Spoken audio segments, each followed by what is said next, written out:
작전번호 1919. 오늘은 전 세계 스파이들을 색출하라는 프리 대장의 비밀 지령을 받았습니다. 그래서 아주 비밀스럽게 접근해 꽁꽁 숨어있던 19명의 스파이 색출에 성공했습니다.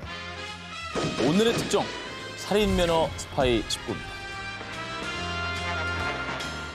스파이 전쟁은 현재 진행형.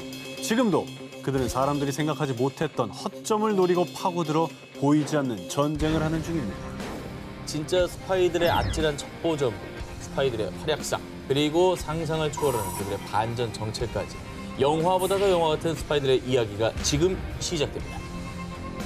그래서 말인데 스파이는 우리 주변에 아주 가까이 있을 수도 있습니다. 우리 중에 있을지도 몰라요. 헐. 전 4년째 의심하고 있습니다. 저를요? 아, 왜냐면 우리 시청률 도둑이고. 제가요? 예. 0.34씩 가져가거든요. 그래서 이걸 가져다 어느 채널에 뿌리는지 모르겠습니다. 이제 드디어 걸렸군요. 뒤통수가. 말 더듬는 거 봐.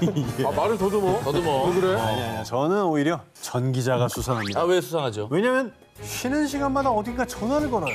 맞습니다. 우리 녹화에 무슨 내용 하고 있는지 다 말해주는 거 아니에요? 사라져. 국가 핵심 기술이 위험하다? 바야흐로 전 세계는 K-브랜드의 시대죠. 문화산업뿐 아니라 첨단 기술 발달로 한국은 명실상부한 IT 강국에 등극을 했습니다. 그리고 지난해 3월 우리나라가 또 하나의 쾌거를 이뤄냈습니다.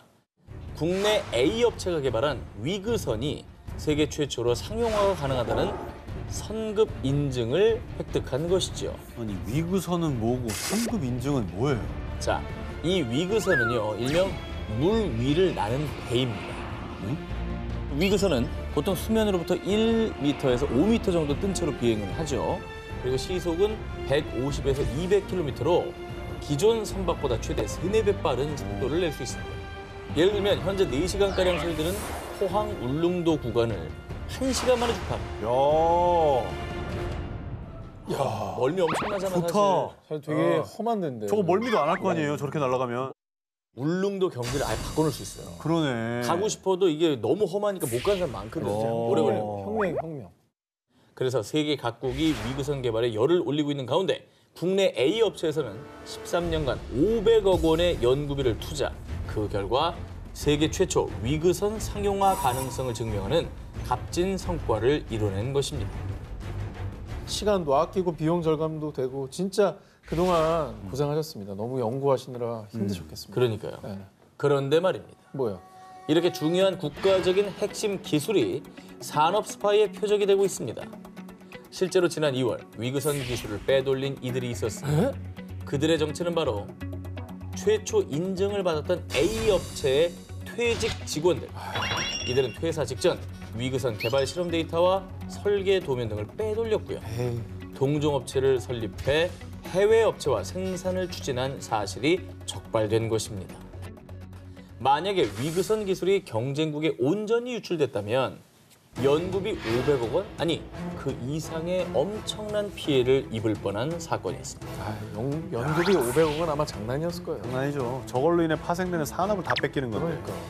산업으로 인해 파생되는 국가 경제 어떤 이득이나 이런 게 다 빼나간다면 얼마나 큰 타격이에요. 국정원에 따르면 2015년부터 2020년까지 해외 기술 유출로 인한 국내 기업들의 예상 피해액은 무려 20조 원에 달한다고 합니다. 아휴. 국가의 미래를 결정짓는 첨단 핵심 기술 유출, 산업 스파이로 인한 피해가 지속되는 상황에서 보다 근본적인 대책이 필요해 보입니다. 살인면허 스파이 19 3위를 공개합니다. 미중 외교 싸움으로 번진 스파이 논란. 2020년 6월 미국 캘리포니아주의 한 대학교 연구원인 중국인 탕주안이 FBI에 체포되는 사건이 발생했습니다.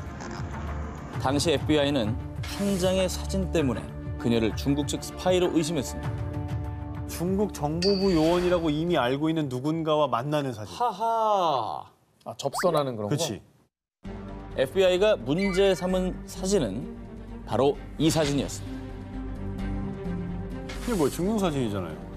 그래요? 그때 제복이... 이거 중국 공무원들 증명사진은 뒤에 빨간 배경 저거. 네, 제복이잖아요. 제복. 잘 보세요. 아니 제복이면 뭐 군인인가 보죠 뭐. 그러면 군인이 연구원으로 위장한 거예요? 군인이 탕주안의 사진이 문제가 된 이유, FBI에 따르면요. 그녀는 자신이 중국 공산당과 연루되지 않았다고 거짓말을 했습니다. 공산당 군대인 인민해방군은 해외 첨단 기술을 탈취하는 중국 스파이의 핵심 조직이라는 의혹을 받고 있는데요. 그래서 앞서 지난해 5월 당시 미국 대통령이었던 트럼프는요. 공산당과 연계된 대학 소속 중국인 학생, 연구원들에 대한 입국 금지 조치를 발표했습니다. 이후에 탕주안은 자신은 공산당과 연루되지 않았다며 미국 비자를 발급받았던 건데요. 하지만 FBI가 그녀의 집을 수색한 결과 탕주안이 인민해방군 제복을 입은 사진을 발견했고요. 뿐만 아니라 그녀가 자신을 중국 공산당 당원이라고 표기한 문서도 확인했습니다. 당원이라고 다 문제 삼는 건 그렇지만 그게 맞는데 그렇다고 인정한 게 아니라고 발뺌을 했었던 게 이게 좀 의심스럽네요. 자, 그런데 말입니다. 체포된 탕주안은요. 군이 운영하는 의과대학을 다녔기 때문에 제복 착용은 필수였다고요. 라며 제복 사진에 대해 해명했습니다. 하지만 그녀가 체포되기 직전 샌프란시스코 주재 중국 영사관에서 은신했던 만큼 미국은 그녀의 비자 사기에 중국 외교관의 협조가 있었을 것이라 추측했고요. 탕주안 이외에도 미국 내에 수많은 중국 스파이가 있는 것으로 판단. 결국 탕주안은 체포되고 다음 달인 지난해 7월 미국 국무부는 휴스턴 주재 중국 총영사관이 중국 스파이 정보센터라며 폐쇄를 명령. 2달 뒤에는 중국인 1000명 이상을 대상으로 비자 발급을 취소해버립니다. 이거 사태가 아주 심각하게 커졌습니다. 이 정도면은 더 이상 탕주안 개인의 문제가 아니고 이제 국가 대 국가로 싸움으로 번졌어요. 외교전이죠, 이제. 네. 어쨌든 이 안에 순수하게 공부하러 간 유학생도 있을 거예요. 있을 거예요, 예. 이게 너무 일관된 조치라 네네. 피해도 있을 수 있을 것 같거든요. 음. 네. 이에 대해서 중국 입장은 어땠습니까? 중국은 미국이 정치적 탄압을 하고 있다고 반발.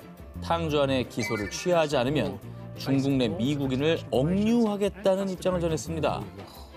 눈에는 눈, 이에는 이. 청두 주재 미국 총영사관 폐쇄로 대응.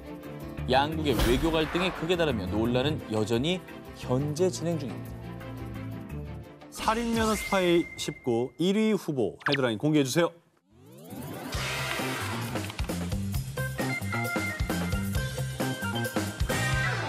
살인면허 스파이 19 저 오 기자의 1위 후보 기사를 공개하겠습니다. 2019년 4월 노르웨이 핀마르크주 북해 연안 수심 약 20m에서 시속 10km의 속도로 헤엄치며 타국의 해역에서 수중 탐사 중인 한 스파이. 이 스파이는요, 러시아의 비밀 첩보원으로 오가는 배들의 정보를 수집하는 임무를 수행 중이었는데요. 자, 그런데 조업 중이던 어부들의 정체가 드러나는 스파이. 당시 스파이의 정체가 세상에 공개되자 전 세계가 아주 깜짝 놀랄 수밖에 없었습니다. 얘가 뭘 한다고 스파이즈들은. 물론 IQ가 많이 높긴 합니다. 아니 벨트 같은 걸 차고 있는데? 뭘 차고 있네. 자, 저게 중요한 겁니다, 지금. 이게 안 먹어. 물고기는 왜 저도 안 먹어? 아니 그걸 못 먹게 훈련을 시킨 거지. 스파이의 정체는 바로 벨루가. 자, 그렇다면 이 귀염뽀짝한 벨루가가 왜 스파이인 것이냐? 보시다시피 벨루가의 목에는 양쪽에 카메라를 달 수 있는 특수 제작된 줄, 하네스가 묶여 있는데요. 하네스. 이 하네스를 자세히 보면 상트페테르부르크라고 적혀 있죠. 네. 맞네요. 그리고 벨루가를 조사한 해양 전문가들에 따르면 이 벨루가는 고도의 훈련을 받은 러시아 해군의 스파이로 추정됩니다. 벨루가가 러시아 북방 함대가 위치한 무르만스크에서 왔다고 추측.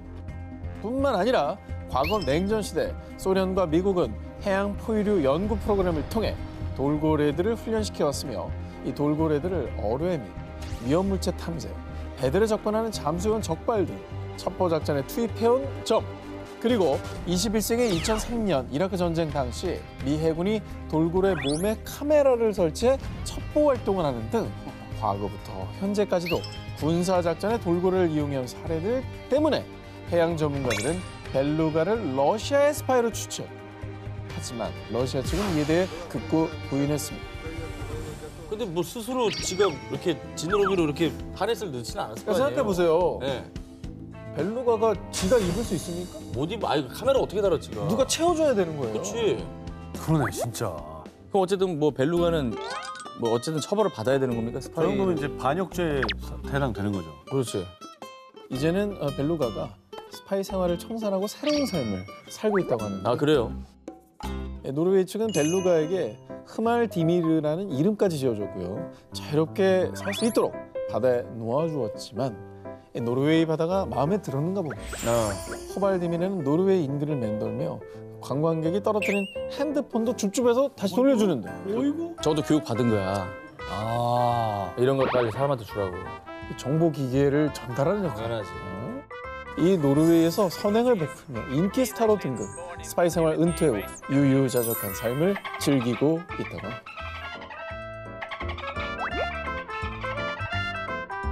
과거 전쟁과 냉전 시대를 거쳐 현재까지 전 세계의 스파이들은요. 자국의 안보와 기술 발전을 위해 군사 작전을 방불케 하는 첩보 활동을 벌여왔는데요. 그런데 이제는 전 세계가 코로나19 팬데믹으로 고통받고 국가 시스템이 마비되는 등 건강도 안보에 직결되는 시대가 도래. 그래서 각국에서는 나라의 정상화를 위해서 백신 개발 전쟁이 벌어졌습니다. 나아가 코로나19 백신을 둘러싼 각국의 치열한 스파이 전쟁으로까지 이어졌습니다. 미국 유명 언론에 따르면 백신을 둘러싼 스파이 전쟁의 유력한 배후로 지목되고 있는 곳은 중국. FBI를 비롯한 미 정보당국은 중국의 해커들이 미국의 노스캐롤라이나 주립대 등 대학들을 주요 타깃으로 삼고 해킹 공격을 시도한 정황을 포착했습니다. 중국이 제약사 같은 기업이 아닌 대학들을 타깃으로 삼은 이유. 대학들의 취약한 보안 특성을 노린 겁니다. 미 정보당국에 따르면 대학 연구진들은 연구 목적으로 백신 후보 물질과 항바이러스제 관련 자료를 공유하고 있습니다. 그래서 중국은 제약회사와 공동 연구를 진행하지만 제약사보다 해킹하기 용이한 대학들을 상대로 스파이 짓을 벌인 것이죠. 허허. 이거 뭐 공익적인 목적을 위해서 정보를 공유한 건데 그걸 노리고 또 스파이 짓을 한 거네요. 그렇죠. 코로나19 백신을 둘러싼 스파이 전쟁에 뛰어든 건 중국뿐만이 아니었습니다. 지난해 7월 미국, 영국, 캐나다 정부에 따르면 러시아 대외정보국 소속으로 추정되는 한 해커 집단이 당시 영국 A제약사와 옥스퍼드 대학이 공동 개발 중이었던 백신 자료를 노리고 해킹을 시도한 정황이 포착. 그리고 지난해 11월엔요. 북한의 해커들이 백신 정보를 빼내기 위해서 한국, 미국, 캐나다의 기업들에게 WHO를 사칭한 피싱 메일을 보낸 정황이 포착되는 등 각국에서 자국의 이익을 위해 혹은 세계 최초 코로나19 백신 개발이라는 타이틀을 거머쥐기 위해서 해커 세력들은 백신을 둘러싼 총성 없는 전쟁을 벌였습니다. 전례 없는 세계적인 위기 앞에선 한 국가의 이익과 욕심은 잠시 내려두고 인류의 평화, 또 다른 발전을 위해 함께 극복하고 공생해야 하지 않을까요?